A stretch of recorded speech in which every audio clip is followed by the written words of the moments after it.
In the land of Uz, there lived a very patient man. Job was his name, and his fame had spread throughout the land.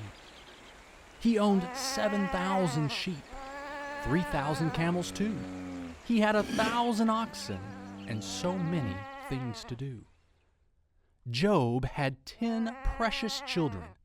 He also had a wife. He had many helpful servants. Oh, how happy was his life! But one thing made Job different from other men in Uz. He loved God and did good, no matter where he was. God was very proud of Job for doing such good deeds, because Job often helped the poor and those with special needs. But one day, Satan came to God to tell God where he'd been.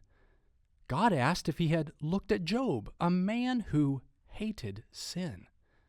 "Does Job serve God for nothing?" said Satan to the Lord. "You have made him very rich and blessed him with great rewards. If you take away Job's blessings, he'll stop doing what is right. He will soon be doing things that are wicked in your sight." So God allowed cruel Satan to take away Job's joy. In a single day, Job's children died, and his riches were destroyed. Even though Job's heart was broken, he did not give up the fight. He kept on trusting God and continued doing right.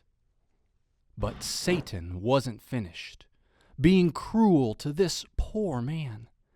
So he talked with God again about another wicked plan. "You know Job only serves you, God, because he is not sickly. If you let me take his health, he will curse you very quickly." God knew Job wouldn't turn away from doing what was right, so he let the wicked devil take Job's health and all his might. Upon the skin of Job, painful boils began to grow, from the tip-top of his head to the bottom of his toe. He could not sleep at night because the boils hurt so much, and his entire body hurt whenever it was touched. So he sat in piles of ashes, feeling lonely and down, and he scratched the painful boils as he sat upon the ground. His 3 friends came to see him from many miles around to visit their poor friend who was sitting on the ground. Eliphaz, Bildad, and Zophar were Job's 3 caring friends who came to try and help poor Job be happy once again. But his friends couldn't understand why Job was suffering. They thought he must have done some very wicked thing. But Job knew he had done nothing that would cause God to get mad. Yet he wondered why the Lord allowed his life to get so bad. So he prayed that God would speak to him, letting him know why all this pain had come into his life and his children had to die. For many days, Job pleaded to be answered by the Lord. God heard his many cries and listened to his word.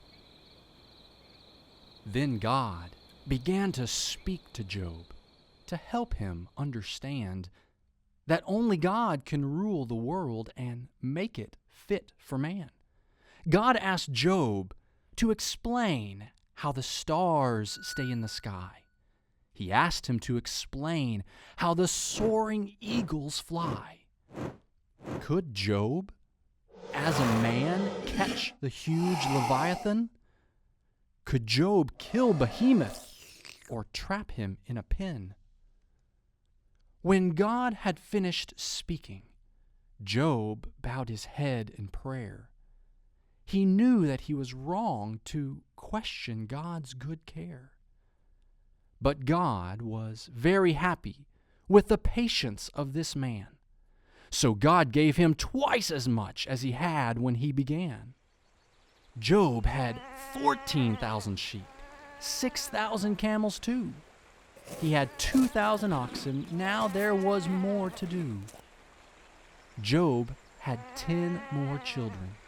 He still had his wife. He had many more new servants. Oh, how happy was his life. He had 3 more daughters who made his life so grand.